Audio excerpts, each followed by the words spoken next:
Have you ever wanted to feel what my grandma feels when she's falling down a bunch of stairs? Well, that's why I'm going to be showing you a Roblox Ragdoll approved module. What exactly is a Roblox approved module? Well, it's just a module that I made that uses Roblox's new avatar joints update. What are the advantages of this method and update? Well, it completely removes jitteriness from R15. Oh, and by the way, it is state-based, meaning that it's extremely easy to use. Now, the disadvantages are quite plenty, I would say, because this thing doesn't have R6 support, because Roblox hates this avatar type so much, they decided to leave it out completely. Enabling these updated joints might break the logic of other systems your game is currently using, as they use legacy Roblox logic. And yeah, that's going to be everything of the rest of this module. Alright, but how do you actually get a module? Well, you just want to go to this video description and click the link. It's not a rocket science. Then you're going to have this module inside of your inventory, which I'm going to be dragging inside of the workspace. Drag it inside of the server script service, as it transfers the ownership of the player's character on the server. Yeah, it's way better to keep things server-sided. And also I'm going to go to the starter player, and since this thing is Roblox approved, you know, like it's 2026, imagine not using a Roblox approved regular, it could be me. Just enable the avatar joint upgrade, which is default as the first time. Okay, it kind of did not want to say default by default. Okay, I'm sorry.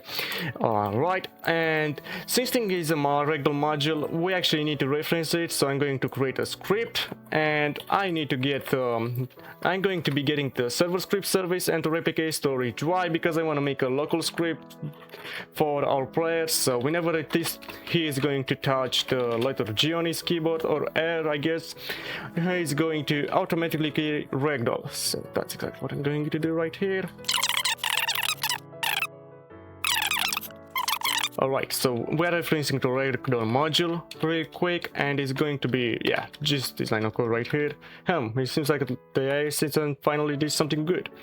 Alright, now let's add an event inside of the replicate storage. So it is going to be a remote event, and let's call it Ragdoll event. Ragdoll event, and it's going to be right underneath the replicate storage. And why not? Let me just get the player, and I guess we're going to be pasting from the client a value. So this one is going to be value. And since this thing is extremely easy to use, you only need the character model and a value. So you guys can automatically do something, and that is to get a character from the player. So it's going to be something like this, and the value that the client sends. So it is going to be either true or false. So I think I'm just going to add brackets, and in case you're wondering what the hell is this guy doing, he did not call anything. Well, just see, it's going to be Ragdoll model, and let me just see the name, set Ragdoll. Oh wait, it's actually point. Damn, I just got fried, check myself. And I need to actually add local script so our client can trigger this. So I'm going to make it so whenever a player touches R on its keyboard, it's automatically going to Ragdoll.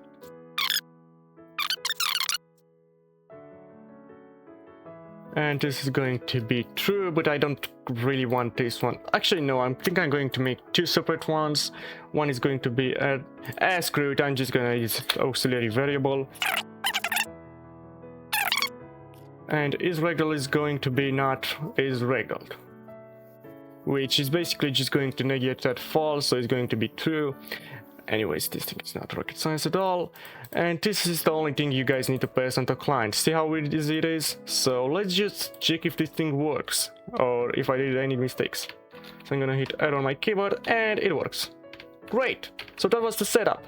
Oh, and in case you're wondering, how do you actually call this on NPC? Well, that's quite simple. It hugely depends mostly on what you're trying to achieve, and for example, I just need to reference this inside of my script. So instead of player character, it's simply going to be workspace.rig, and since the client automatically passes the value, it's just not going to reference its character, it's going to be this guy's character. Yeah, and I can just play around with it, and yeah, that's how you make an actual Ragdoll module.